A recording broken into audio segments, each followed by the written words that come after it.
Now, if you want to crown them, then crown their but they are who we thought they were, and we let them off the hook.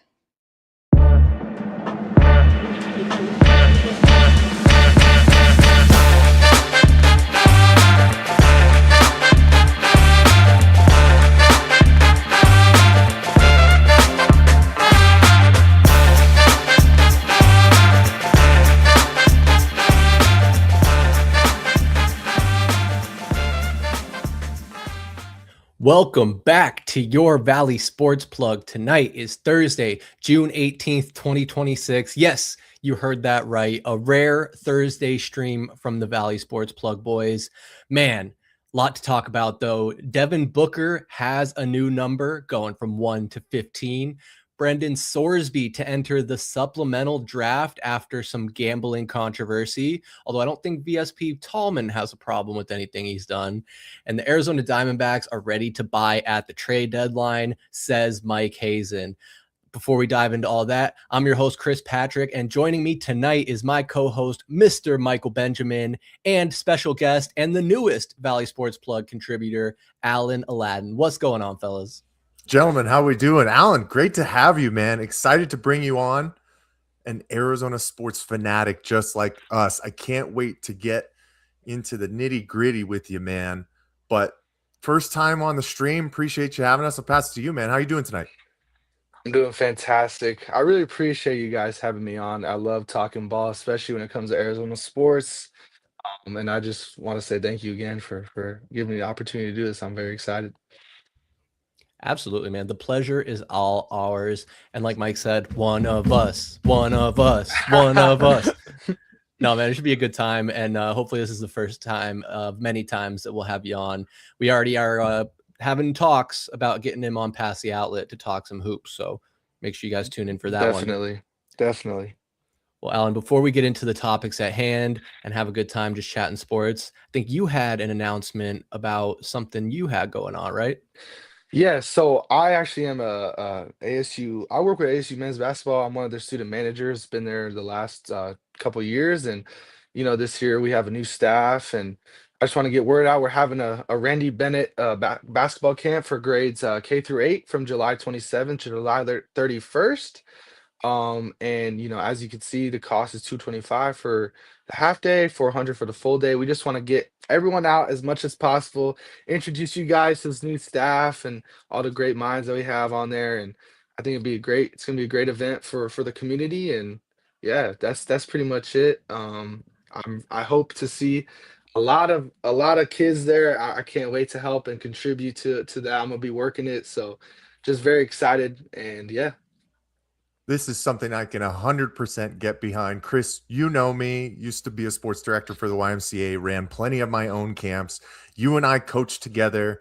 There's nothing better than getting the youth onto the basketball court early. And what better of an opportunity than with the new era of ASU basketball? When Alan told me about this yesterday, I was like, give me the flyers, give me all the information. We will use our platform to whatever ability we can, because we back the Devils as well. So That's very right. excited for you, man. Is this your first camp that you're ever going to be working?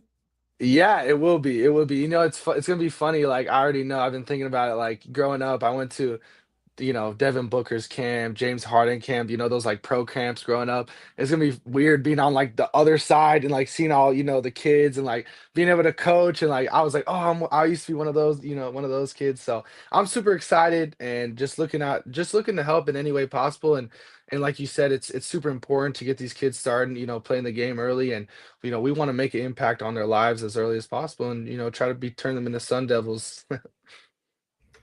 Absolutely, 100%. The recruiting starts early. You got to get them young.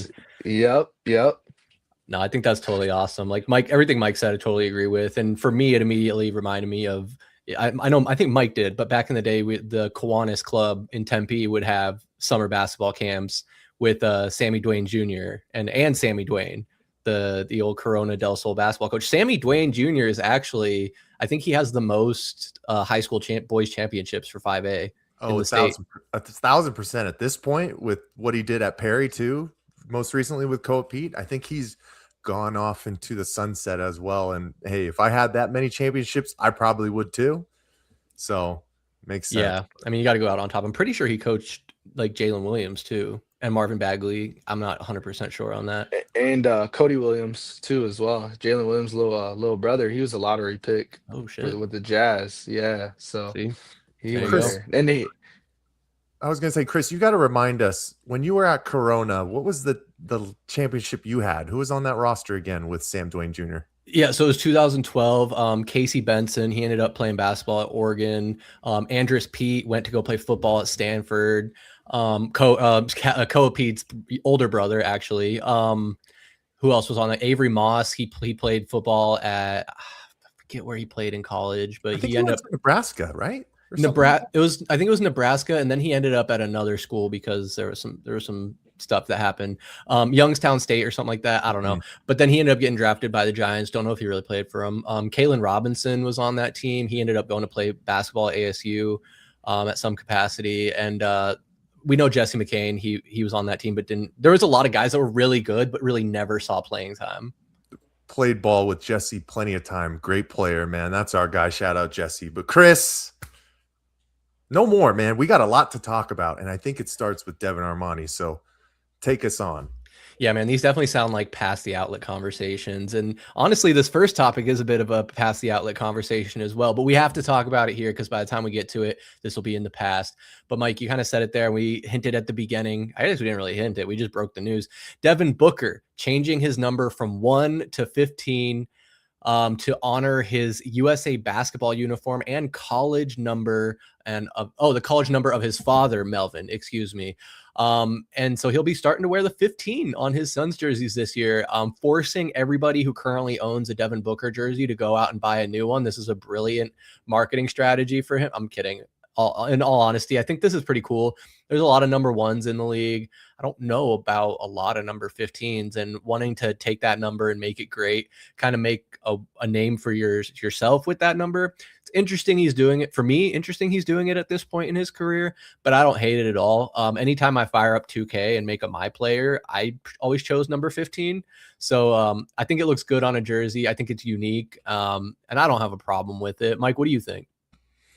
Yeah, this one kind of caught me, from left field in regard to this situation. I didn't even know Devin Booker was thinking about a rebrand. This is really what you kind of talk about when you make this change. For somebody who's been in the league for 12 years, he's synonymous with the number 1. He absolutely is going into the rafters as number 1. There's a reason Amari Stoudemire and his number 32 was the number that was put into the rafters at, oh my God, what do we call it now? The Mortgage Matchup Center. How many different names have we had at the morgue? But I think this is more cool than not anything. We talk about, what he was in the prevalence to Team USA in his 2 stints in 2020 and 2024, specifically what he did in Paris as being the everything kind of guy, 11.7 points, 3.3 assists, 2.7 rebounds. I can't even remember how great he shot from 3 as well during the Olympics, 56.5%. He had the highest plus minus on the team at 130, but I'm always appreciative of guys showing appreciation to their roots, right? And it's not only what he did for Team USA, it most has to be primarily to honor his father, Melvin Booker, who wore that number 15 at the University of Missouri from 1990 to 1994. I mean, Melvin has been a key contributor to guiding Devin in his career from different stops, growing up in Michigan to Mississippi, then going to the University of Kentucky, and then eventually to what he's built here in Phoenix. And there's always, I think everybody wants to make a mountain out of a molehill for something in regard to something like this, where people are like, the aura is gone from Devin Booker. The jump shot is gone. That's why we're changing it. It's no, we all change within our lives. This is the next step. This is the next era of Devin Booker. He is a very mature young man at this point. I don't know how young you could call a 30-year-old, Chris. You got to tell me. You're closer to that than I am. But I love it, man. Devin Booker has built the will to do whatever the hell he wants here in Phoenix, Arizona. And for people to really talk negative about this situation, I don't understand it, but that's just me at this point. That's crazy. I actually haven't seen like that discourse of people being negative towards it. That's kind of disappointing. I mean, I can get it when you are in the league for as long as he has been and you've created your whole brand and your reputation around a number, making a switch like that can be a little strange. I don't know if I had any negative feelings, but I did think it was interesting when Amari Stoudemire did it, going from 32 to 1. It's like, okay. And it's funny because I mentioned, like, I don't know of any notable number 15s while Nikola Jokic is rolling out every season wearing 15. I'm doing some more research here. It looks like Mark Williams wore 15 for the Suns last year, and Cam Payne wore 15 during his time with the Suns as well. So I don't know. Jokic might be the best player to have worn 15, and maybe Devin Booker can join him in that company.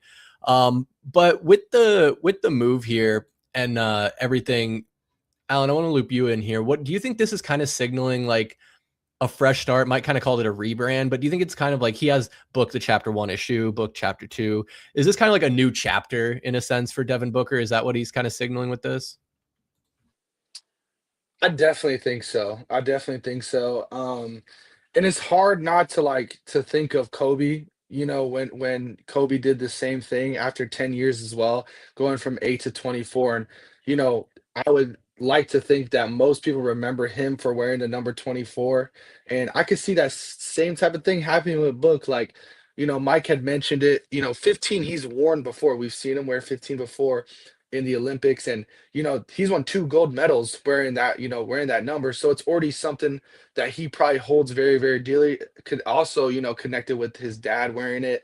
But I definitely view this as something, as like reinventing himself. I'm very excited, honestly. First of all, I'm excited for the jerseys to be on clearance because I know I'm going to get a nice deal because I have a lot of Book jerseys, like Book my favorite player ever. And I think, that's Suns royalty. Obviously, I mean, it's gonna have a statue in front of whatever the arena is called in 20 years. I don't know. It changes every 3 years, um, but yeah, no, I definitely see a way where he's reinventing himself with this number change. And funny enough, I actually knew about this number change like a couple days before. I have some people that, told me about this. So, and they told me they originally thought that, this was going to be something that he was just joking about. And then it ended up, being for real. So I think it's going to be really weird at first, but we're going to get used to it really quick. And guess what? It's still Devin Booker. We're still going to get all-star, all-NBA type level of play from him, 26, 5 and 6 a night, whatever it is. So as long as he's healthy and playing the way that he's supposed to be, I got no issues. That's a great comparison too. Like obviously a lot of players do get compared to Kobe, and especially in the modern NBA, we know famously Jason Tatum and even Booker himself like looked up to Kobe and kind of maybe not necessarily mirror their game off of him, but definitely tapped into him as an inspiration. So I would say like you were absolutely right there as far as being more recognized for 24 than 8. I think it was kind of signifying 2 separate eras of his career. So Mike, I kind of want to go back to you with something you said. You said for sure we're going to put number 1 in the rafters in the Ring of Honor. Do you think that's set in stone when Devin Booker could have, close to a decade left in his career? And what if he does win a championship wearing 15? I know that's shooting for the stars, but might land somewhere. I think that's a great question, Chris, but I'm pretty quick to answer that question where number 1 will 100% go into the rafters because he set the all-time franchise scoring record in that number. So I think there's higher probability of there being 2 numbers at the end of the day. I think 15 is still up for grabs going up into the rafters at the morgue at this point. But man, Alan, you're so perfect. Thinking of the clearance is great because there's always going to be still a special connotation to the number 1 for Devin Booker, even as he transitions into number 15.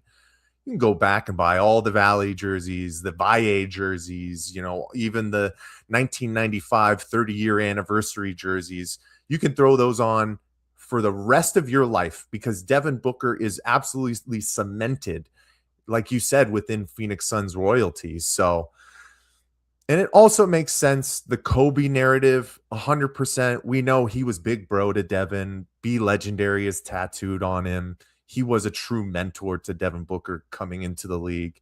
And he's always tried to kind of honor his legacy in his own way with that. So I'm more excited than anything, right? Because and specifically, you can even talk about how Devin Booker had expressed the past two and a half years during the Kevin Durant era was the hardest in his career. So he got a head start on the fresh start, if you want to call it that, in last year, and what the Phoenix Suns were able to do comparative to what I think a lot of people in the national media expected from that team. And he's ready to take the bull by the horns and continue that new era on and rebranding himself along with it. So, Chris, I think you know me. As a little bit of a guy who's getting up there. I'm not saying I'm old, right? I'm not saying I'm old. It's harder for me to buy jerseys for guys who are younger than me. But when it comes down to it, and when Devin Booker officially retires, it will be the first jersey that I go out and buy whenever that day comes. And like you said, hopefully it's in another decade plus so we can see some more success here in the Valley. No, absolutely. And Mike, you're getting dangerously close to everybody in the league being younger than you. So you're gonna reach an impasse here. But hey, they say Father Time is undefeated, and it stands true. Really, I do want to echo that sentiment. I am excited. I think it'll be cool. It'll be fun, and it won't really change much. Obviously, we're still gonna get the same product on the court, same Devin Booker. But yeah, more to come on that. I don't know really anything more to come. Let me ask you this, Mike. So we got 2 more topics for sure slated on the docket tonight. Do you want to touch on some other Suns news here real quick? Do it. Bring it. What do you got? Okay. So we had news come down that the Suns, two big stories today. The Suns have extended a qualifying offer to Mark Williams and Kobe Brea. The Mark Williams one is a little under 10 mil. I think it was like 9.5. I think the Kobe Brea one is probably significantly less than that. Obviously, we got I don't want to say a logjam at center, but with bringing on Kaman Malwatch, and he's still very young and green and has some growing in to do to his body. But then Oso Ighodaro also made some strides last season. A lot of people thought that he could be kind of the odd man looking in. So you got 2 really young guys that are showing some promise. And you have Mark Williams, who is injury prone to say the least. Alan, I'll toss it over to you first. When it comes to Mark Williams, I guess A, how much would you be willing to pay for him if you have to match an offer?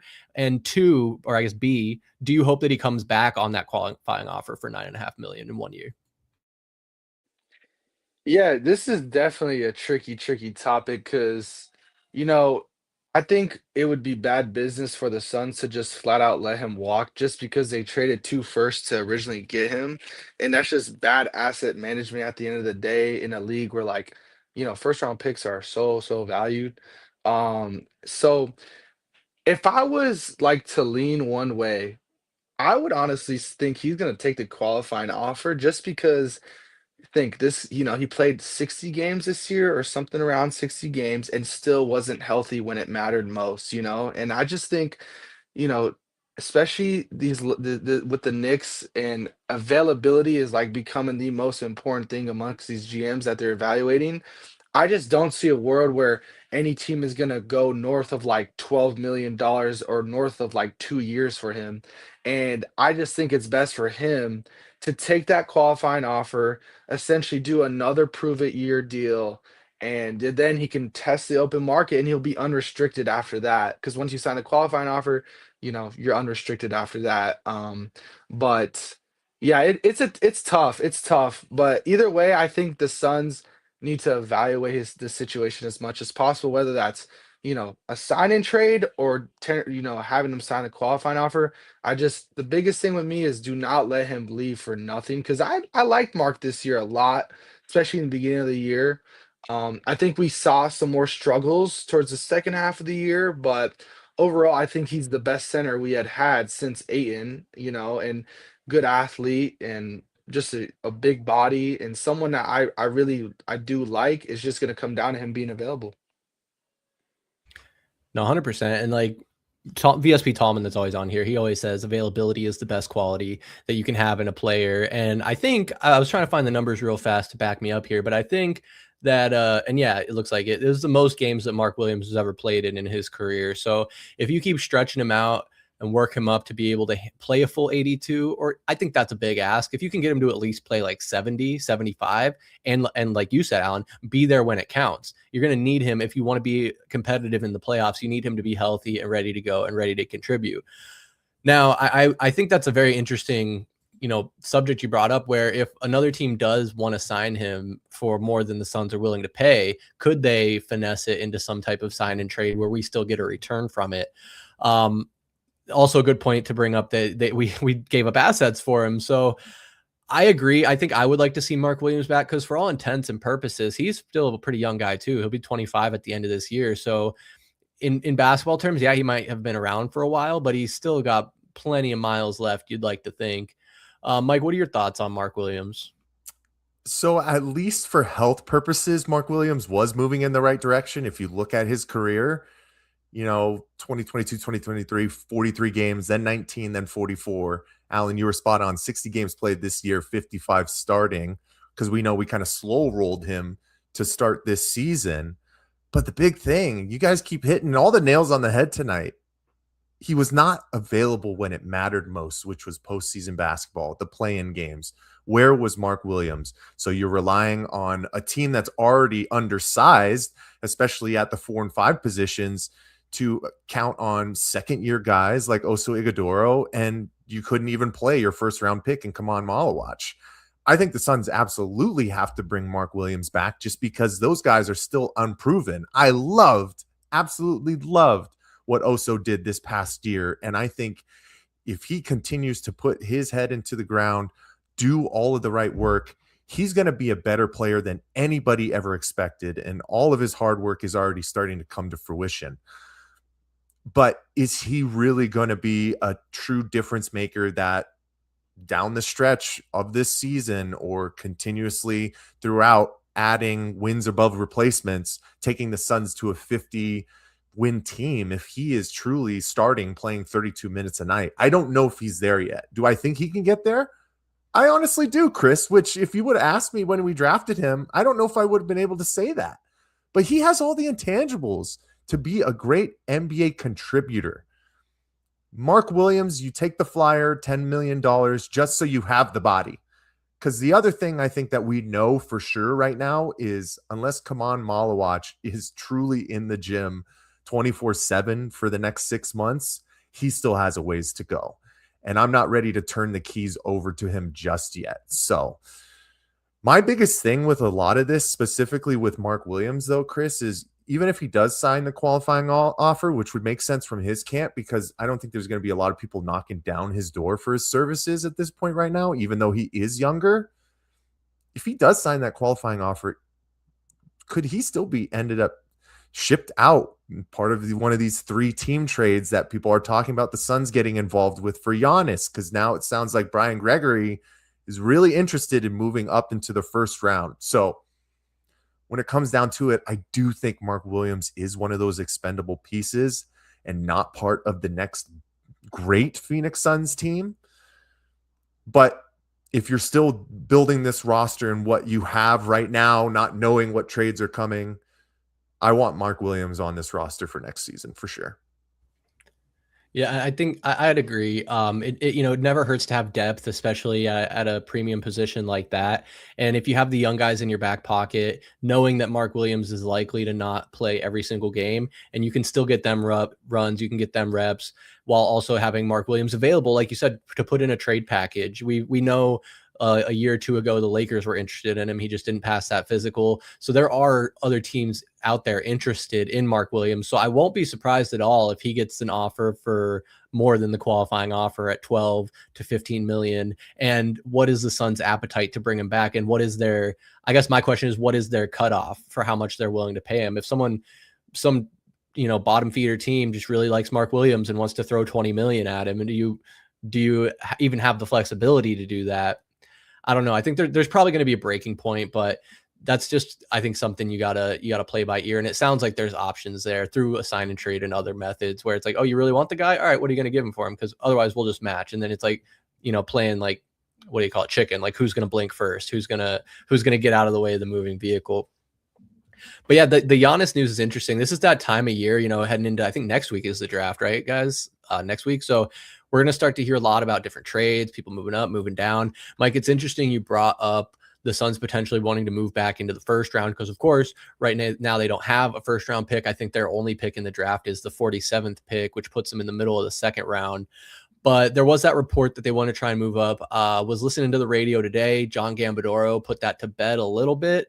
If you trust his word and his connections, he says they're not actively pursuing a trade into the first round, but they're listening to calls. They're taking calls. They're listening to conversations. So if they do, and I want to tamper expectations for Suns. If they move back into the first round, don't expect it to be in the lottery. We're talking probably 20s to right around 30, but still a first round pick. Alan, how aggressive should you be, or how aggressive, I guess, do you think the Suns should be in trying to make moves this offseason, especially when it comes to the draft next week?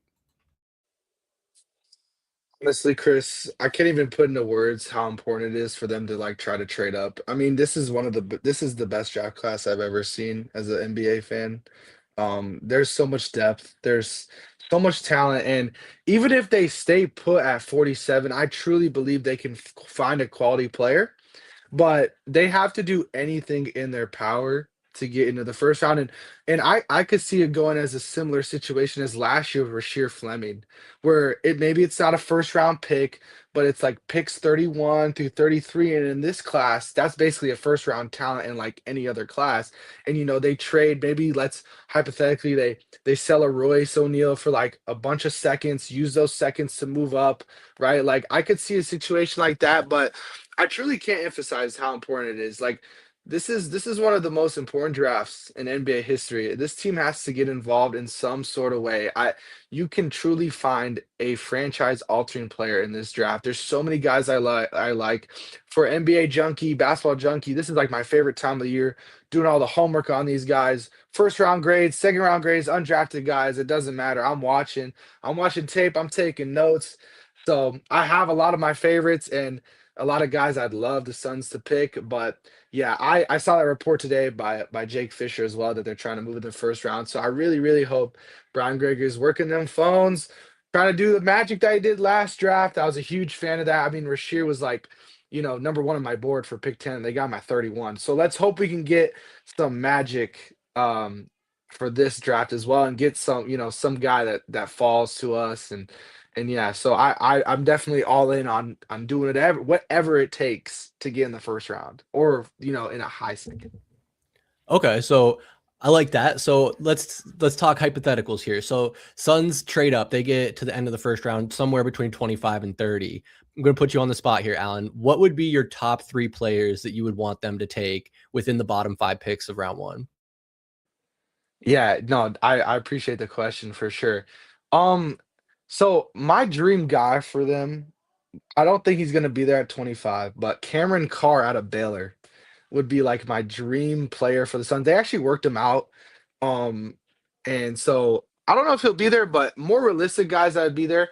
Number one would be Christian Anderson from Texas Tech. I watched Christian Anderson play live. We played them last year, and this kid is special. Got the ball on a string, can shoot 30 feet out off the catch, off the bounce, legit floor general. I mean, serious concerns about his size and frame. He's a small guy. But I love his tools as an NBA point guard, and I truly think like he could be a starter one day. Um, a second guy for me in the back half would probably be Jaden Quaintance out of Kentucky, and that's another wild card guy because he barely played and he actually started his career at ASU and then transferred to Kentucky. And he had a really bad knee injury his freshman year where he tore his ACL, MCL. But I just feel like the Suns are missing a true four that can put it on the floor, help out with rebounding, be a hub, like come off a DHO, catch a pass on the short roll and just rip through and dunk on somebody. Like that's like the type of guy I want the four, like versatility and so I would love JQ, in Phoenix. And the last guy is tough, man, but this is another guy that's like really, really rising up boards. Is Trayvon Brazil out of Arkansas. I love what he could bring to this team, and it kind of fits like the JQ mold, but he's like a way more polished shooter. He shot I think close to 40% from three from at Arkansas last year, and Coach Cal has a super good track record of develop NBA guys developing under him. So I love Trayvon Brazil. He's like a switchable four that can guard like 1 through 5. Probably can play some small ball 5. A guy that can attack a closeout, finish on top of people. So I love Trayvon Brazil as well. So that'd be like my top three. So Christian Anderson, Jaden Quaintance, Trayvon Brazil, and like the one that's like, oh my gosh, we won the draft is Cameron Carr. I love it. We got the 3 plus the bonus. That's great insight, honestly, because obviously you're a lot more tapped into the college game than Mike and I are. I think, you bring up a good point there with drafting positions of need. Of course, point guard, we are still waiting for our true point guard of the future that's going to be able to play alongside Devin Booker and not command a lion's share of the shots. And power forward, like, I can't even remember the last great power forward we had. It might honestly be Amari Stoudemire if I'm really thinking about it. But yeah, what's interesting when you bring up Trevin Brazil, not knowing a lot about him, but just looking, he's a senior. So coming in at 23 years old, guys like that already have a lot of maturity, a lot of experience, and will probably be able to transition into the program a little bit easier than maybe a freshman coming straight out would. Mike, what do you think of that? Drafting for position of need, taking a 1 or a 4? Yeah, I mean, the days have gone for too long where we have not addressed the power forward position. We are years deep at this point, Chris. That's the only thing I'm looking at.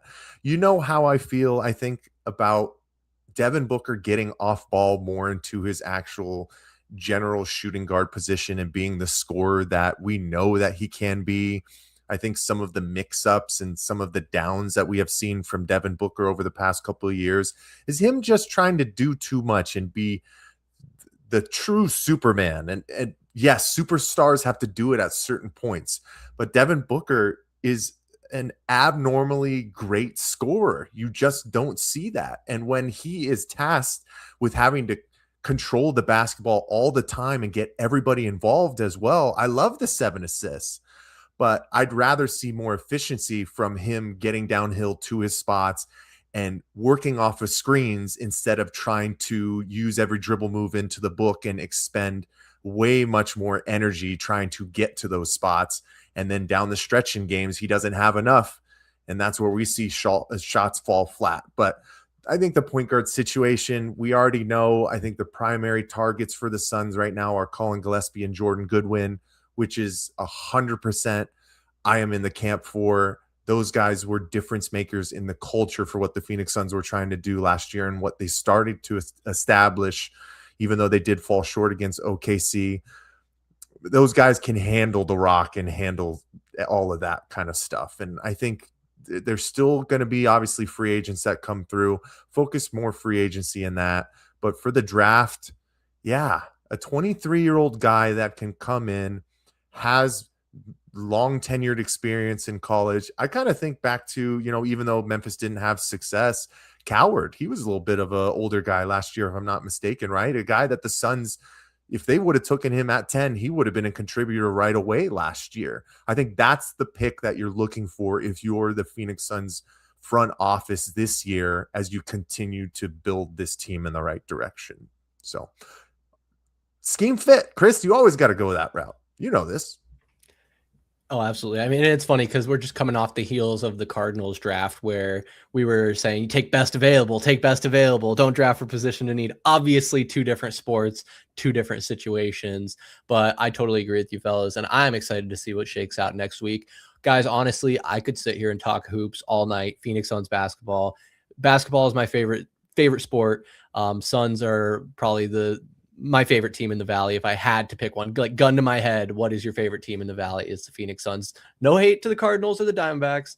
It is what it is. But we'll get into plenty more of this on Pass the Outlet in the very near future. For the sake of time, though, let's keep it moving and get on to our next topic, which does relate somewhat to another team in the Valley, in the Arizona Cardinals, as they've got some more decisions to make potentially. I don't love it, but there's obviously news breaking this week about former Texas Tech quarterback Brandon Sorsby. And for those of you who might not have heard, I'll do my best to bring you up to speed here. This guy played for Cincinnati and transferred to Texas Tech. Brandon Sorsby is now entering the 2026 NFL Supplemental Draft following an eligibility dispute sparked by what is described as a severe gambling scandal. Essentially, this guy bet, I think it was $90,000 in bets over 4 years through various friends and family members. all placed on his own team to win, mind you. So if you're, having that morality dispute, obviously a lot of people are coming out very firmly against, you shouldn't, these kids know the rules. Even up at the pro level, the rules. Even if you are betting on yourself, betting on your team, you can't be gambling and playing in the game. It's a major no-no. And thus the NCAA came and said he was not eligible. Well, him and his agent and Texas Tech went to the courts, and there was a judge in, I think, Allen, Texas, where I believe that's where Texas Tech is, who came out of retirement just to rule that Brandon Sorsby was in fact eligible to return to Texas Tech. Now, fast forward to the beginning of this week, the NCAA filed a lawsuit, and the Big 12, I think it was, filed a lawsuit against the NCAA or against Texas Tech, or threatened to, or something like that, to keep Brandon Sorsby ineligible. So Sorsby and his agent finally threw their hands up and were like, all right, instead of this back and forth, we're just going to call it quits. And he is now entering the NFL supplemental draft, which I have learned a lot about in rapid fire mode. Honestly, did not know a lot about the supplemental draft. I think last time we were out golfing, Tallman was telling me that the last guy that the Cardinals got in the supplemental draft was Isaiah Simmons. Jalen Thompson. That's right. Jalen Thompson. That's right.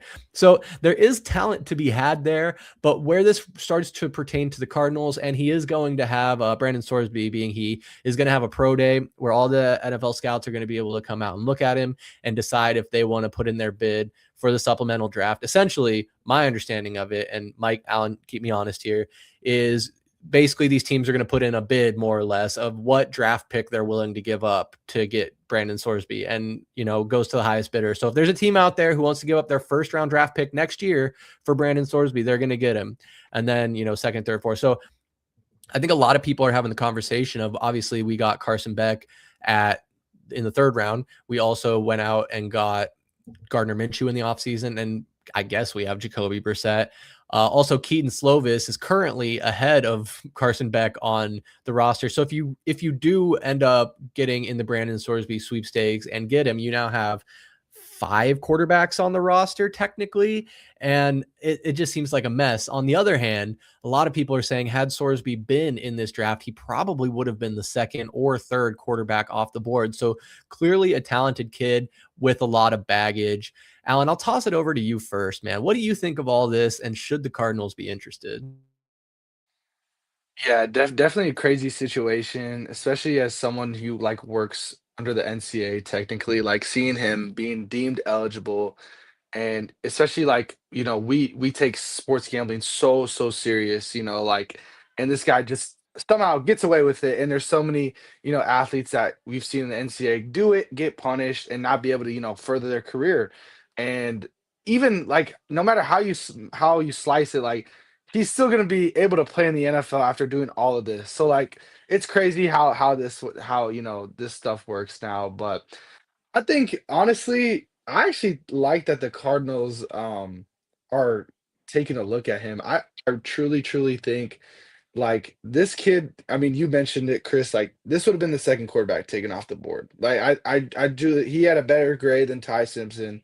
And he was gonna be projected, to be around a top 10 pick next year, especially with those the Texas Tech weapons, and you know, throwing behind that offensive line. Cody Campbell got all the money. They got all the money in the world. So, their team was going to be stacked. So he's going to look really, really good. But I actually really like Brendan Sorsby. He played a hell of a game versus ASU, a couple games when we played in Cincinnati, and crazy good deep ball, can make things happen in the pocket, good throw on the run, can throw on the run.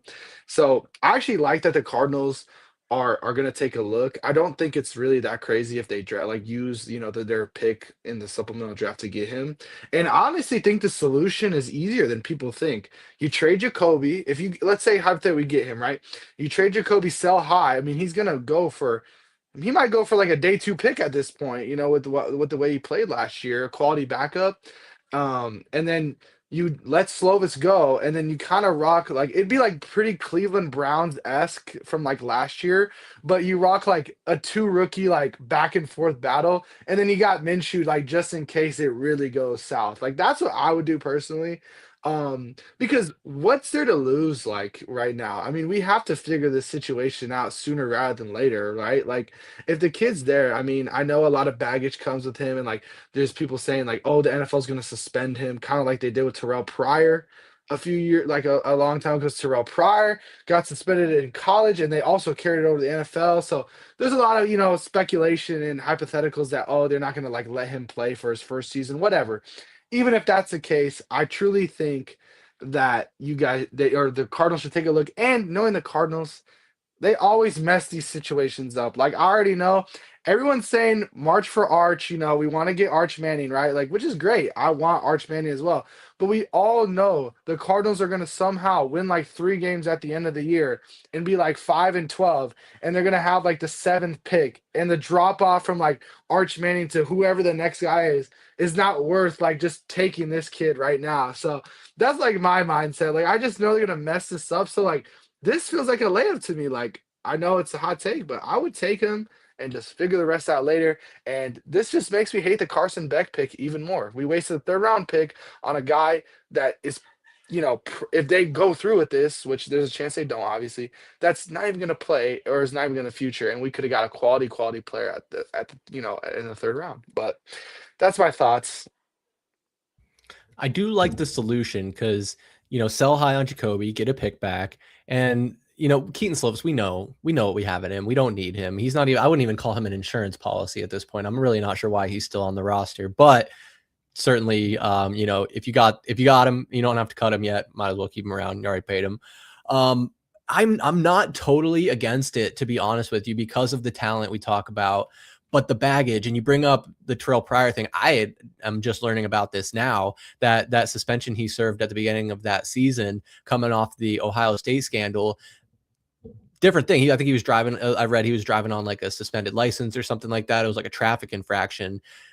So that, I guess, was in line with what the NFL punishes players under the conduct code. With the gambling thing, there is a bit of a wider range on this. We're talking 6 games to multiple years of being suspended. Jameson Williams, I think a couple years back, was using betting apps to bet on other sports that weren't football, but you literally cannot gamble at all if you're an athlete in the NFL. So he only got a 6-game suspension versus Calvin Ridley. He was betting on himself and his NFL team, and he served, I think, what was it, a 2-year suspension, a 1-year suspension, at least 1-year suspension. So do you think, I don't know, Mike, I don't know. Do you know if the teams will know what the punishment will be prior to drafting him? Or are they going in blind? And if he's got to sit for a year, is it even worth it? I don't know if the teams are going to know that knowledge, because obviously I don't think that, suspensions are levied until you become like an official player in the NFL. So until he's actually drafted, then they're going to have to figure that thing out. If he's going to be suspended for an entire year, guys, I'm 100% not taking Brandon Sorsby, because it's going to take a 2nd-round pick at this point. It's kind of the usual suspects that are starting to get their names thrown in, along with the teams that don't have solidified quarterbacks, obviously the Cleveland Browns, the New York Jets, so on and so forth. And this is where the Arizona Cardinals find themselves. Giving up that leverage for a player that you don't know is going to be your future, and having to sit for an entire year when we do know what the quarterback draft class looks like in 2027, that might be a too much and too bitter of a pill for me to swallow. But I'm 100% aligned with Alan, where the Cardinals are doing their due diligence, and they have to be. We don't have the long-term answer for a franchise quarterback. Brandon Sorsby is the definition of the toolsy guy, where if he hits, he's gonna hit, and he can be one of those guys that potentially could be a top 10 quarterback in the NFL. Highly athletic. He's that dual threat. He's got a big arm, physical running style, and he's a playmaker, man. Like the Cardinals, and Ben Solak from ESPN had a good quote today where he said the Cardinals are the most obvious choice because the veterans that we have are known as backups. They are backups in Gardner Minshew and Jacoby Brissett, even with what the front office wanted to do with Jacoby when they signed Gardner. But he also was kind of saying Carson Beck is just not projected as a high-end starter. So Sorsby would easily clear Beck as the potential franchise passer. And you want to give him that opportunity, but it's all going to come down to the semantics of how a possible, suspension could play out. I'm proud of the Cardinals doing their due diligence. It sounds like they're going to be at his pro day next month as well, which they have to be. And it also shows that the Arizona Cardinals aren't dumb, even though sometimes we think they are, when they know that they don't have the quarterback of the future yet. So you have to expend all options to try and find that guy. It's funny, Chris. This is kind of giving me the Spurs versus Knicks predictions vibes, where it's one side has to go with the head, the other side goes with the heart. My head says you got to go for it because you don't have your quarterback of the future. My heart says no, just with who he is and what his character has shown, even as a young man. We all make mistakes. I get that. But the Arizona Cardinals are in such a negative light in all landscapes of sports, national media, even here in Arizona, the fans.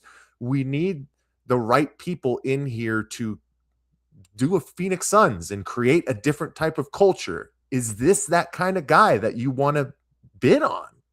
That's the main question at the end of the day. And I really just don't know if that is. Yeah, and I'm not going to do the whole thing because you're going to hear this a lot. You're going to hear this a lot. People are going to say, should the Cardinals gamble on Brendan Sorsby? And I think that's just cheap. That's just cheap.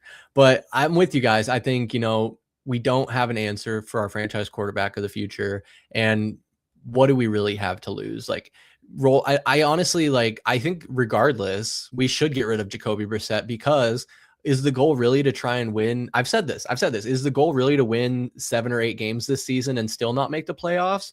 Or is the goal to develop these young guys and see what we have in Carson Beck and potentially Brendan Sorsby, and figure out if we do need to go into the draft next season and get another quarterback? And you keep spinning the wheel until you land on someone who can roll out as QB1 week in and week out. And especially coming off a year where, and I'm not even a year, coming off of an era of Kyler Murray being billed as the franchise guy that's going to lead us to the promised land, and then falling short, for lack of a better word. You gotta have a better roll of the dice for the next chapter. But it's be an interesting one. I mean, I don't have a whole lot more to say on this subject. Alan, did you have anything else you wanted to add on Brendan Sorsby? Yeah, real quick, Mike kind of had reminded me of someone when he was kind of giving his evaluation of Brendan Sorsby. I want to get his opinion on this, but he reminds me of a lot of Jackson Dart. I see a lot of Jackson Dart, and you mentioned the system thing. I actually think a Mike LaFleur's offense would be kind of perfectly suited for him. I don't know. I just feel like that's a fit personally. I don't know. What do you think, Mike? Yeah, I mean, overall, guys, he's going to be the best athletic prospect that the Cardinals have had since they drafted Kyler Murray. Obviously, he has more tools than Carson Beck. We know this. It really comes down to, has he learned from his mistakes? Is he taking those next steps, right? I mean, he played 4 years of college football, right? He was going to be his 5th season. When he was going to Texas Tech, he spent 2 years at Indiana and then the last 2 with Cincinnati. Now, to wavering success as far as wins, especially for the Bearcats, I don't think they were that great last year. But I love the Jackson Dart comparison. I mean, if that's somebody that you want to build the franchise around, just a gritty guy, smart football player, will continue to grow and learn, and I think could find himself exactly like where we're trying to find our next franchise quarterback, within the top 10 of NFL quarterbacks pretty quickly. And that starts to translate to wins, guys, because we know the most important position in sports, in all of sports, is the quarterback position. So if you can get it right, there are very high chances that your team is going to be successful for the length of whoever that guy's career is. So, overall, yeah, to take a swing, got to see it, but they got to do their due diligence, get in the room with him, have those heart-to-heart tough conversations, see what he really is made of, and see if this is what he wants to do moving forward. Because like you said too, Chris, if he has the track record of gambling, and if it creeps in almost like an addiction, which it absolutely was from all of the reports, those are things that make you nervous about it as well. Because if he does get caught, you're talking about a year suspension like Calvin Ridley. Last thing I have to say is I do wish Chuz was able to make it tonight, because he's had some candid things to say about Brandon Sorsby, specifically more towards the thought processes of him going back to Texas Tech and what that meant for the Big 12. And basically all of the hullabaloo that came from that has forced him into the NFL in the supplemental draft. So Chuz, if you're watching, we're going to have to get you on shortly. We still have plenty more conversations we can have about Brandon Sorsby. Oh, yeah. And it's really added to the intrigue of the offseason. We talk about how the NFL offseason has really become a year-round proposition, and they find a way to stay relevant. I'm glad that the NCAA and the Big 12 put their foot down. I was like, no, you can't do this. We're gonna make some noise about it, to where now he just full 180 within a matter of days. Like, all right. But hey, can't blame Texas Tech or Brendan Sorsby for shooting their shot either. But dude was coming out of the college by the end of next year anyway. So all in all, I think it's very interesting, and I can't wait to see what happens. Do either of you know when the supplemental draft is? It's sometime in July, right? That's a great question. Let's see. Because while you look that up, just another talking point that I've heard in relation to this is, probably to lesser significance, but you get a guy through the supplemental draft, whenever it is, a few weeks from now or a month from now, whatever it is. And how far behind the 8 ball is he going to be now that we've gone through the rookie mini camps, the actual mini camps? And it sounds like he'll be available for like the actual like training camp, but he'll already be so far behind Carson Beck as far as like learning the playbook and building a rapport with his teammates. Is that of any concern, Alan, do you think? Or it's, for rookie's a rookie, he's got to come in and learn it anyway. Yeah, I mean, no, I actually think like that's like you mentioned, like the rookie camp and like OTAs, like for a rookie, I think that's like super, super valuable. So I actually do think it would probably hinder like him a little bit, just like learning the, new playbook, new teammates, new facilities, new place of living. Like I actually do think he'd be behind the 8 ball a little bit, but at the same time, if he gets, if you're gonna, take him with like this high of a pick and like, bet on him, ironically, um, I do think like you would thrust him immediately into like a top, like maybe not the starter, but like probably the next guy below, and like he would get a ton of training camp reps, and that would probably put him into a top tier within the organization. From there he could like pop fast. But I don't know. I have concerns definitely about that. And another thing, we were talking about the Texas Tech thing and stuff. As an ASU fan, I couldn't be happier. Like we have had a rivalry with Texas Tech pretty much like the last 2 years. We actually gave them their first loss last year when they were the top 10 team in the country, and I was at that game, got to rush the field and all that. Year before, they beat us on the road. So we kind of got this thing going on Twitter too with our fans arguing with theirs. So, hey, I'm glad that this guy's out of the Big 12. I mean, you guys know, I don't know if you guys know, but he got like 6 mil, 7 mil to play. Like they have stupid money there.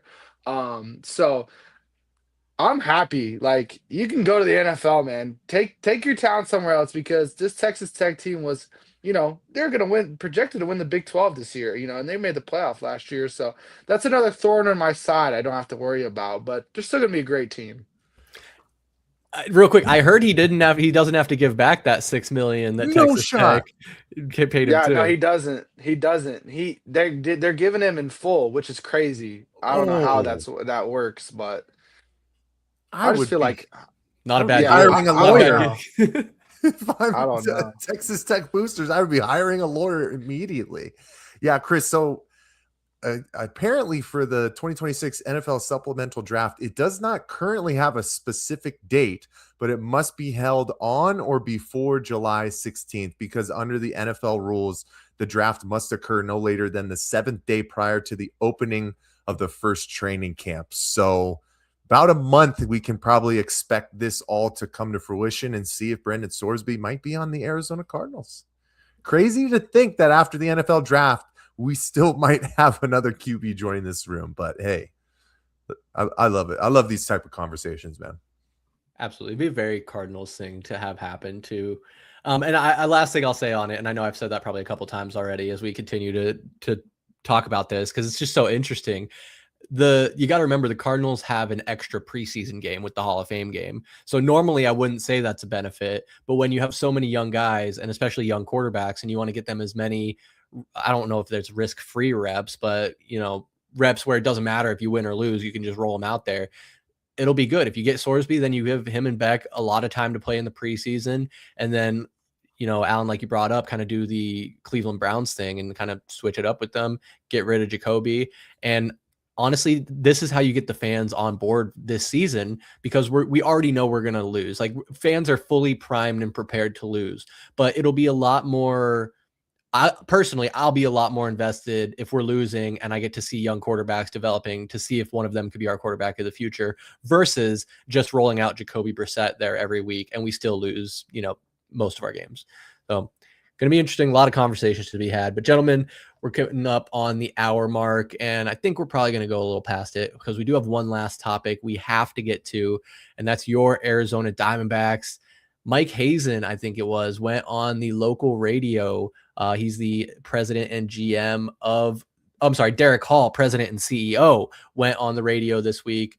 I believe Mike Hazen said as well, and they're planning on buying at the trade deadline, which is a bit of a shift from last season when they were kind of sputtering going into the trade deadline and were full on sellers, famously offloading Merrill Kelly, Eugenio Suarez, and Josh Naylor, some fan favorites there. We got Merrill Kelly back, but he's absolute cheeks this year, not doing great. I had the displeasure of witnessing his performance on Tuesday night where they lost 0-7 to the Los Angeles Angels of Anaheim in an absolute brutal display. I think they only had 1 or 2 hits by the time my wife and I left in the 6th inning, because we're sitting there and she was like, oh no, we can stay like another inning. And I thought she would be ready to go before me. And I was like, no, let's get the fuck out of here. I cannot watch this a minute longer. And the sad thing is like yes, the pitching was bad, but the bats were just atrocious. Like, couldn't get anything going. So I know a big part of being buyers at the trade deadline is a lot of people are asking and I guess wondering, is it going to be pitching help in the starting realm or the bullpen? Obviously, we got the news that both Corbin Burns and AJ Puck have had setbacks in their rehab and aren't going to come back as quick as possible. Or is it going to be a left-handed bat? Obviously, there's been some issues with that as well, with us not really having much going on that side of the plate. Pavin Smith, another guy who's just been absolute cheeks, and I'll be surprised if he's still on the roster by the trade deadline. He's a guy looking to go the way of Alec Thomas and get straight up DFA'd very quickly. I couldn't remember his name, but there is that guy, speaking of suspensions for certain things, the guy we just signed, who's going to be coming up at the end of the month. Alan, you know this? Max Kepler. That's it. Yeah. He's left-handed bat. He already has a couple of home runs and with him playing down in Reno and AAA. I think he's batting like 400 plus now. Granted that he is an MLB talent batting in AAA, so take that with a grain of salt. But yeah, Alan, I will toss it over to you first, since you won the trivia contest of knowing Max Kepler's name.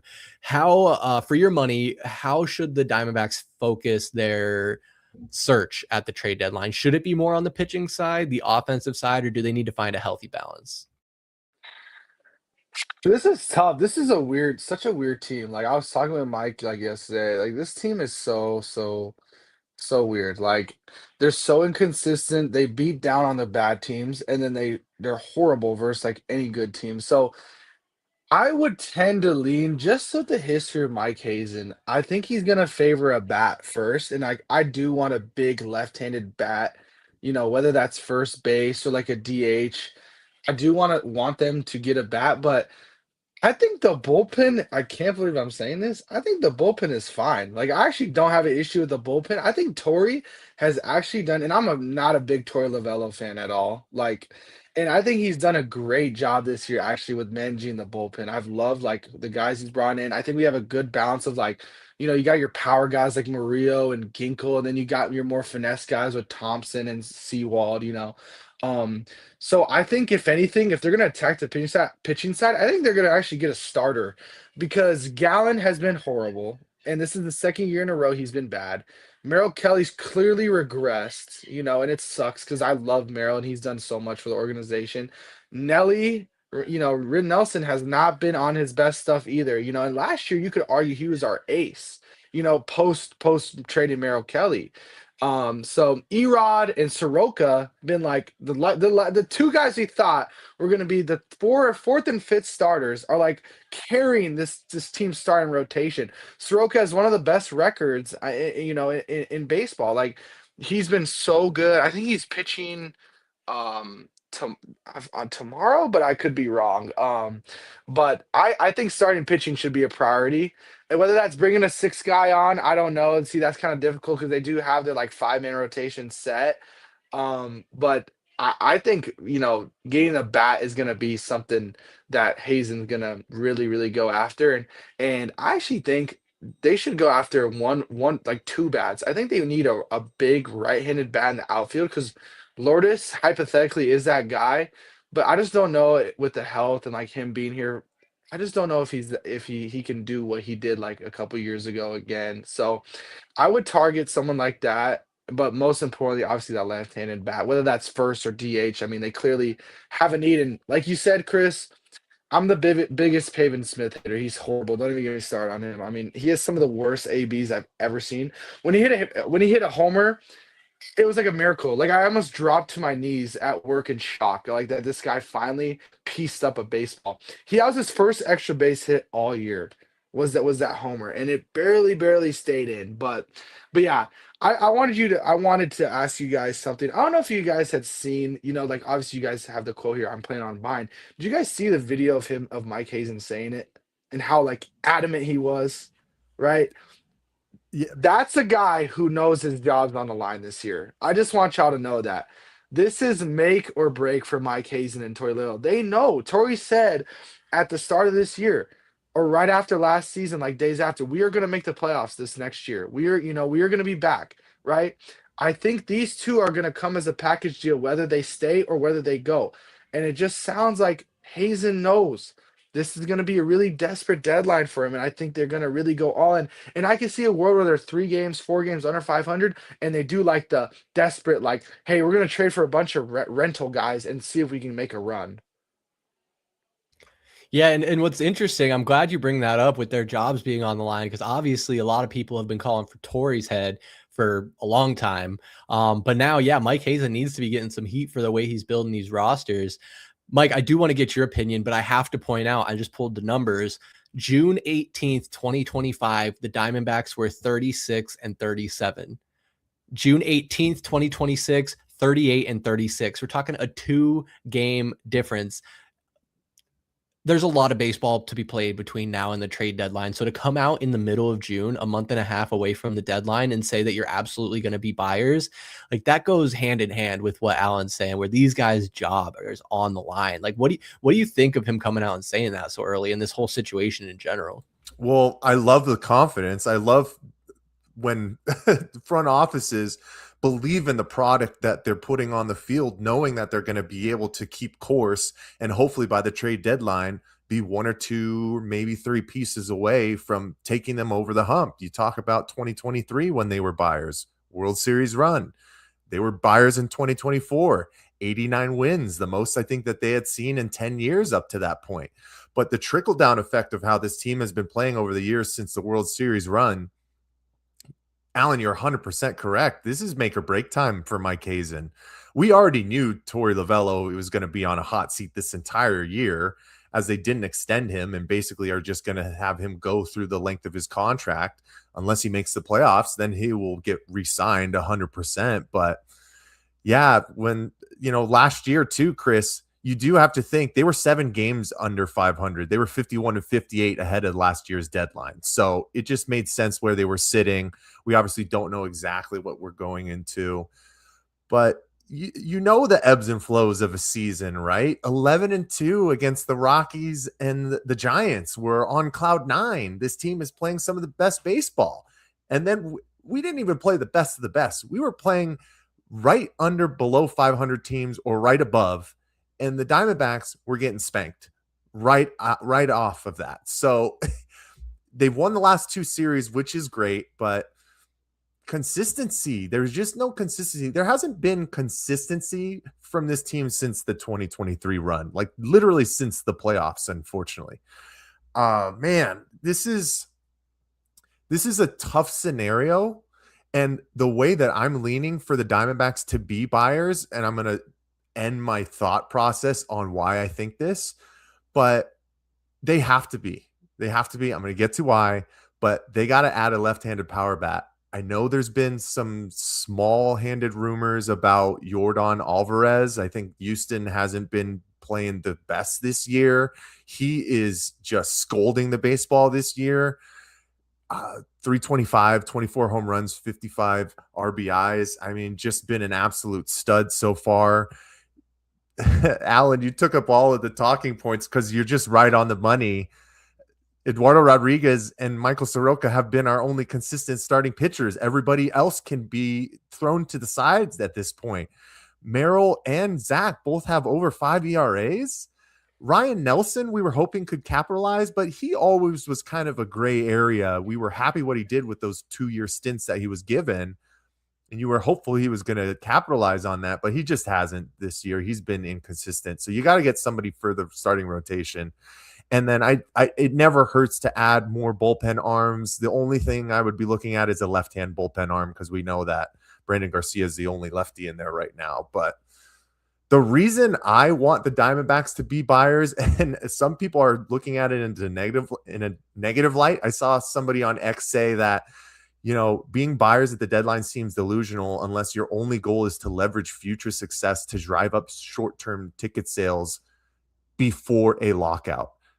Baseball is going into a lockout, gentlemen. This is the last-ditch effort that Mike Hazen and Torey Lovello have. If they don't make the playoffs this year and we go into a potential 18 to 24-month lockout, both of these guys will not be back with the Arizona Diamondbacks, or at least shouldn't be, because for them to not have capitalized, even with making the playoffs again after going to the World Series, they're on borrowed time at this point. So I'm happy that Mike Hazen is confident to know that his ass is on the line and that he has to be a buyer. I'll give him props for that. How about that? Mike, did I hear you right that you're predicting a 1.5 to 2 year lockout starting in 2027? Guys, I think they are so far away from getting on the same page together. And also at the same time, the main problem has been the Los Angeles Dodgers, right? With them just signing everybody with unlimited money and that kind of stuff. We blink and the Dodgers have a 10-game lead in the NL West. This is not changing with the current collective bargaining agreement that is established within the MLB. These owners have had enough. There's no way that they're going to go in without some kind of cap line. I don't even know where it's going to go, but that's why I feel like it's going to take a long time before any kind of situation is cured and everybody can be okay with it, because we know players aren't going to want to get paid less. You always know that. So I think we're in it for the long haul. We're going to be sitting with no sports in summer next year in 2027 for sure, Chris. That is rough. And I believe it, honestly, because I know some things need to change, and I have heard it far apart. It's just the first time I'm hearing anyone predict a potential multi-year lockout.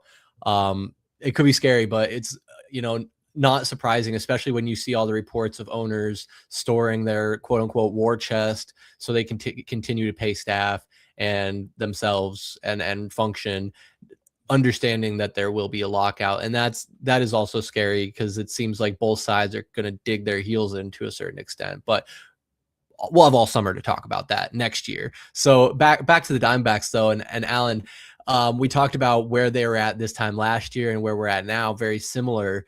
And Mike, you're right, 51 and 58 at the deadline. Alan, I want to know what you think the likelihood is that they'll be any better than that at this deadline? Because looking at the schedule, we have 11 series, as I calculate it, between now and the trade deadline, and 7 of those 11 teams are above 500. I'll blow through the list real quick. Starting this weekend: Minnesota, St. Louis, Tampa Bay, San Francisco, Milwaukee, San Diego, Los Angeles Dodgers, St. Louis again, Athletics, Washington, Pittsburgh. So some teams less scary than others in there, but majority of them over 500. So again, question, do you think they're going to be any better at the trade deadline this year than they were last? I do. I definitely do because I think the roster at the time last year, we were really, really, I mean, the injury, Diamondbacks have had a really bad injury bug like the last few, since 2024, really. But last year, especially, was really, really bad. And we've been able to, be a little bit better in that department. So I do think like we have more talent available at this time compared to last year. So I do think, I mean, 7 games under 500 is that's not very good at all, especially for a team that had really lofty expectations. I do think they'll be better than that. But man, those teams that you mentioned, there's some scary teams. Like St. Louis always gives us problems. We never win in St. Louis ever. Like we'll be lucky to get 1 game. I just hate when they play there. Like we always play horrible. And like Pittsburgh's another shaky one where like there's a lot of those teams that are kind of built similar to the Diamondbacks, and I just think it's gonna be put up or shut up time, man, with this team. Like I want to see them rattle off like a 7 game winning streak or a five, even if it's like a 5 game winning streak versus like quality opponents. I don't want to beat up on the Rockies and Giants all the time. Like it's great that we get to play these guys and like yeah, they're the bottom feeders of the division, but let's like in 2024 and 2023, like this team would live for these series. They'd get up to play these big teams and like there's been games this year where like I can point to the Milwaukee series. That was a non-competitive series. They got blown out in every single game. I think they won 1 game in the series, but the other 2 were like they had James McCann pitching in like we had a position guy pitching in like 2 of the 3 games. And then Chicago was even worse. They got swept in Chicago and none of the games are competitive. So it's like I just want to see like I'm not used to this from a Torey Lovello led team, and as much slack as I give Torey Lovello, I think one of his strengths is he gets these guys ready for these big games. I think he's a really good motivator, right? And I just haven't seen it this year. But I just think with also another thing is the team last year kind of knew what it was. Like we knew we were gonna be sellers. Like guys knew that what was gonna happen. Gino knew, Naylor kind of knew. So I think playing with that mindset in the back of their head, like kind of scared them or like just made them fearful and caused them, like or for them not to play as well and like for us to lose, more games because Gino was awful like pre-trade deadline, like the week leading up, like he was so bad and he got hit in the hand in that Tiger series, if I remember correctly. But I do think they'll be better. Cut to the chase. I do think they'll be better. And I like what Mike said, like I'm confident. I actually have like more confidence now that Hazen's so confident in this team. Like maybe something's gonna click from that, but we'll see. But yes, I do think they'll be better when it comes to the trade deadline, like leading up to it. And to your point, if they kind of see the writing on the wall that they're going to be sellers, they kind of play like a team that's given up versus he comes out and says, yeah, we're going to be buyers for sure. Then you're like, oh yeah, fired up. We're making a playoff push. We want to do even better. But within that, if you're a buyer, that means you're going to have to get rid of some pieces, addition by subtraction in a sense. Mike, as I look at the list of prospects, and we've had the pleasure of seeing a lot of these young prospects come up this season, in specifically Ryan Waldschmidt, Tommy Troy, Fernando. It's not Fernando. What's his name? Jose Fernandez, excuse me. Guys like that will probably be looked at as potential trade bait, if you will. Out of those guys, including Jordan Lawler and maybe Lou Groover and my favorite Drew Jones, who this is kind of how I hope they get off of. But Mike, are there any of those guys that you'd be okay with getting rid of if it helps us get over the hump and be a true playoff contender? The Drew Jones narrative just will not quit with you, will it, Chris? I can't believe the hatred that young man has. He has MLB royalty in his blood. You got to give him a chance. He's shown out in low A, all that kind of stuff. In low A, yeah, He's hell still yeah. a ways away, right? You talk about just the outfield in general. Slade Caldwell, Ryan Waldschmidt. I liked what he did, but we know where Jordan Lawler's time frame is. He needs to be given all of the at-bats, all of the opportunities to see if he is truly going to be a part of your future. I've liked what Tommy Troy did. Having the flexibility with Lou James Groover going over to the first base, even though he's technically is a third baseman. These young pieces have been positives, especially in the times where their calls up. There's ebbs and flows, obviously, we know. But nothing has transitioned or translated to overwhelming success in the wins department. So, Chris, I'm literally at this point, anybody's expendable, except for Drew Jones. No, I'm just kidding. Anybody is expendable. I'm sorry. That's how it is. Now, you have to, if you're going to give up somebody like Jordan Lawler, you have to be completely confident that Ryan Waldschmidt is the guy. I loved what Jordan did, in the short sample size before he got hurt and missed a couple of months. But if you're going to make trades like that, you got to be making sure you're getting the right capital back to almost stick in, because I don't know if I'm willing to go the first-time rookie route for any of our main position players outside of a handful of guys right now. So, but at the end, like I said, since the lockout is such a big thing that's looming in my thought process with this, is like the Diamondbacks need to go for it for something. I need playoff baseball this year if we're not going to have baseball for a while. So if that means these young guys are expendable, so be it. You're going to get good players back for these high prospects anyways. So if it makes a difference in the win department, go for it. I think that's the right mentality to have, is like, you need to put together the best roster. And if you're not necessarily like, an 0-1, like we're fully selling out to win a championship this year, but finding that healthy balance between how can we be competitive this year and going into the future. Because quite frankly, we do have a pretty deep farm system at this point and some expendable pieces as well. Alan, to close us out, I just want to ask you the same question as Mike. Is there anyone in particular that you think will be an appealing trade asset that we could get a veteran bat or arm for? Yeah, I mean, I don't know, Mike. You were talking about anyone's expendable. You would really trade Waldy? Like, I don't know. I see it with him. I think he's gonna be really, really good. Like, I don't know. I love Lawler too as well.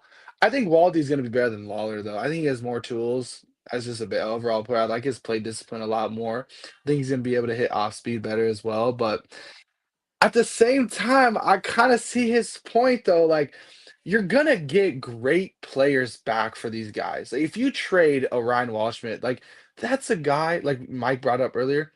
That's a guy that could net you Jordan Alvarez. Like that's the type of prospect that you could get. And Jordan, I wanted to bring this up as well.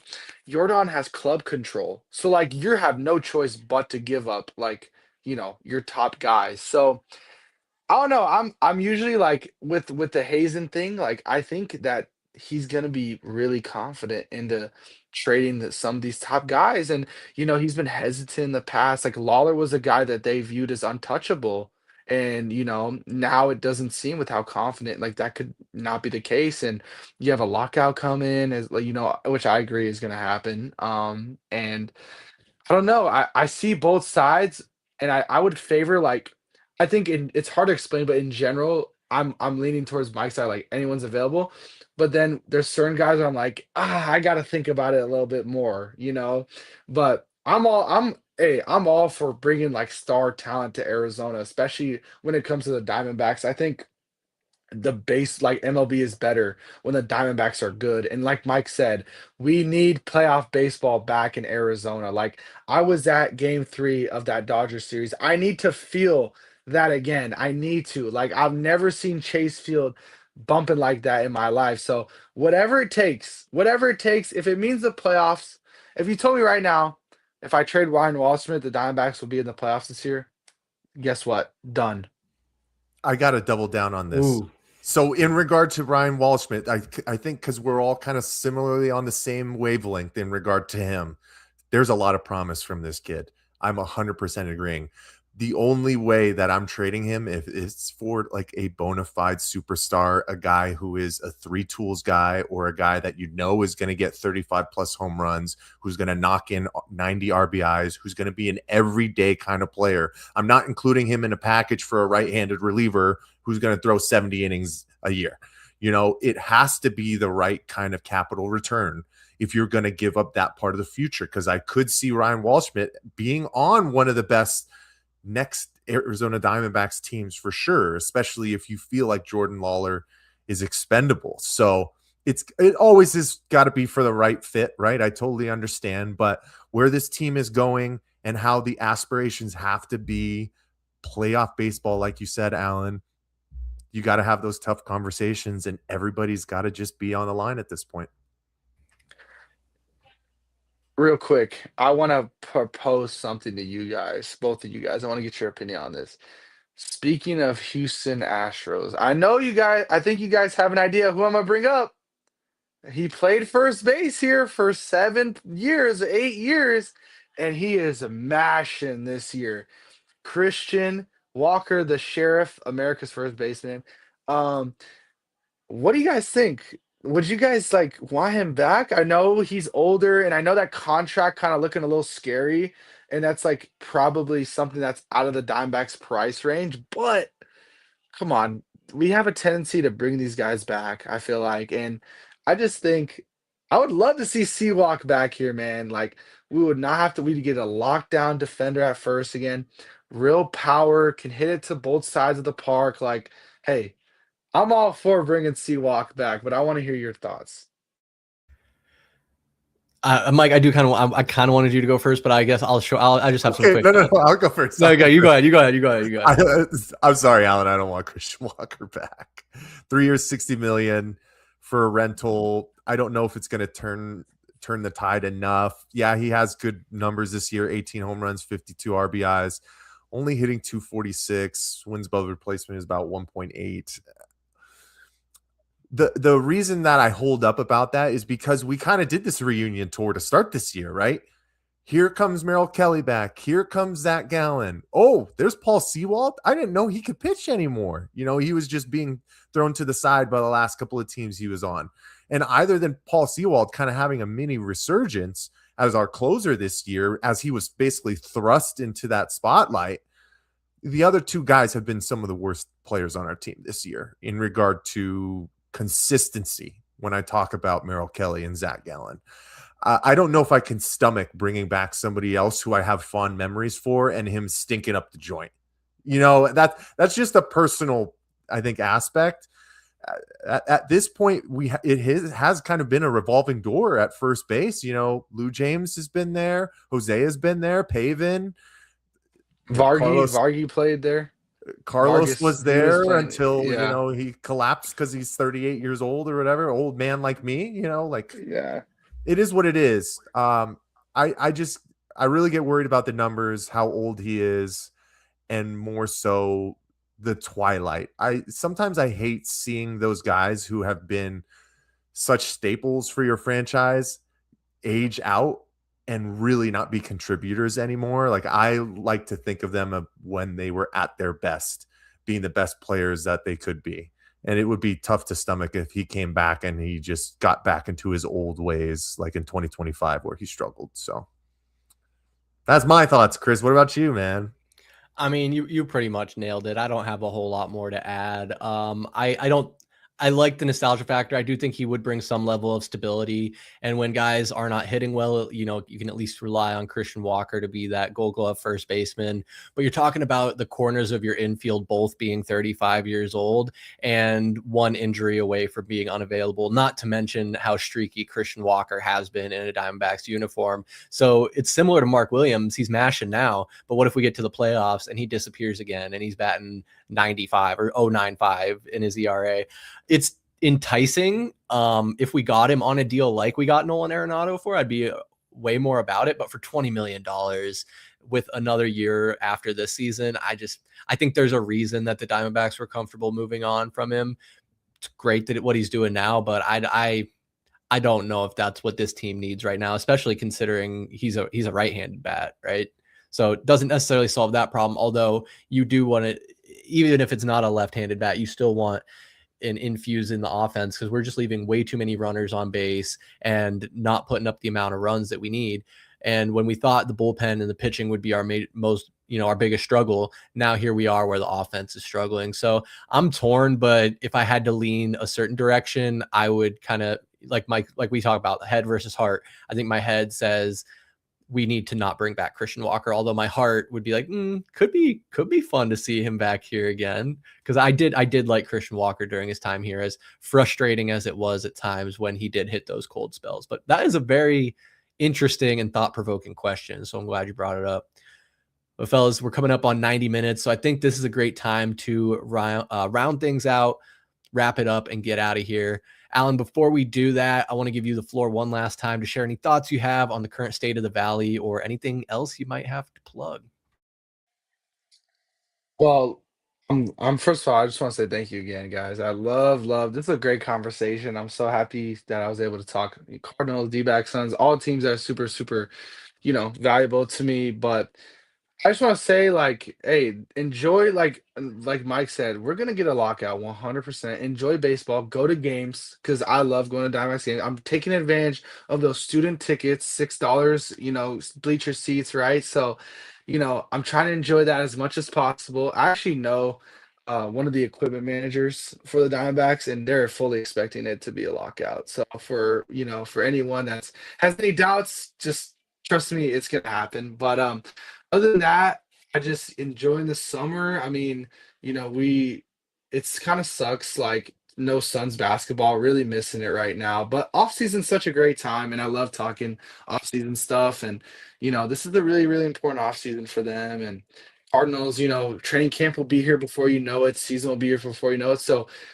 hey, they call this the dead period, and look how much there is to talk about when it comes to Suns and Cardinals, right, in the off season. But I'm excited, man, and this is something I'd love to do more. So I just appreciate you guys again, man. Like, thank you for letting me on. Thank you, Mike. Thank you, Chris. And whatever y'all need, whenever y'all need me, just let me know. Hell yeah, Alan. Well, it was a pleasure to have you on, man. And we're definitely going to take you up on that and maybe make you regret those words. But it was awesome having you on. And that's why Valley Sports, that's why we started this whole thing, is just Mike and I were friends with VSP Tallman, and we were always just talking sports, having these very same conversations. And we're like, hey, why don't we do it on a live stream? Why don't we say it into a microphone and get more people involved? And this is what it's all about. So really happy to have you on. And I think we can officially dub you a Valley Sports Plug contributor and have you be a regular in the rotation, and looking forward to that. But Mike, I'd be remiss if I didn't give you the floor one last time as well to share your thoughts, brother. Our fearless leader. Thank you as always. Alan, I always knew it. I had a feeling. You're a certified ball knower, man. And what warms my heart is that you're one of us. You're at the younger generation. I'm one of y'all. I am one of y'all, man. I'm just a little bit younger. But I'm telling you, man, I always thought me and Chris were the last of the Mohicans. Like, you are part of our tribe now, man. And you're of the younger generation, man. There's Valley Sports holds such a near and dear place to my heart.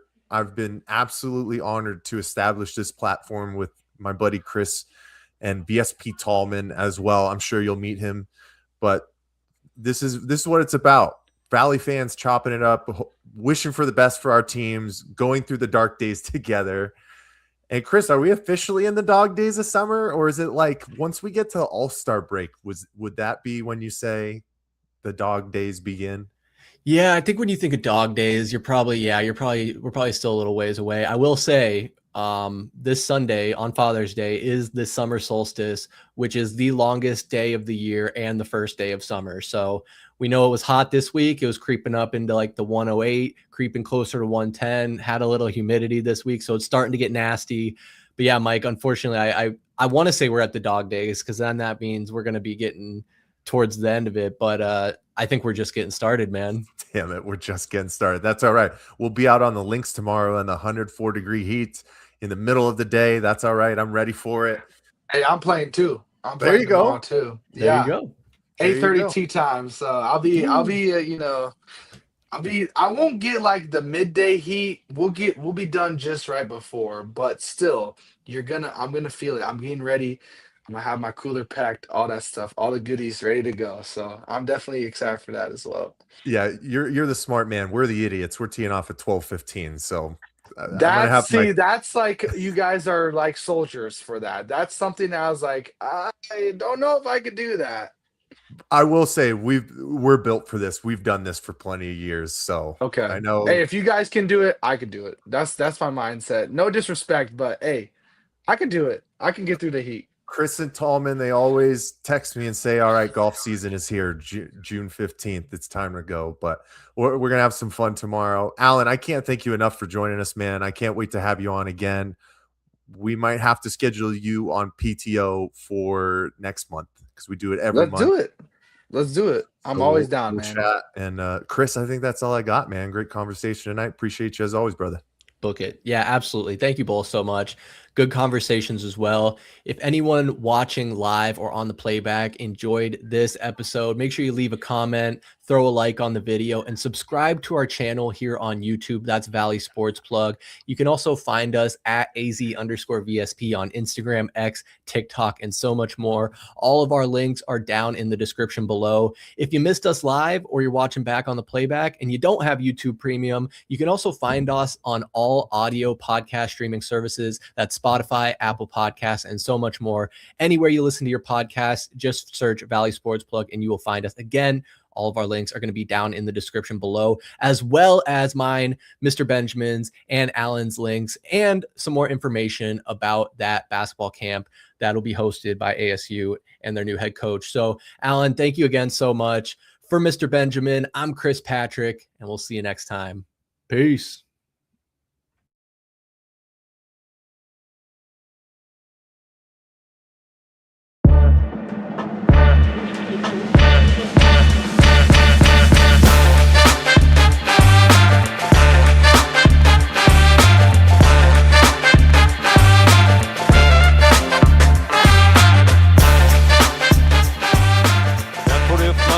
Things up here, and for one last time, this is Al McCoy saying thanks for being there, thanks for being with us tonight, and from the Footprint Center here in downtown Phoenix, we'll just say so long for now.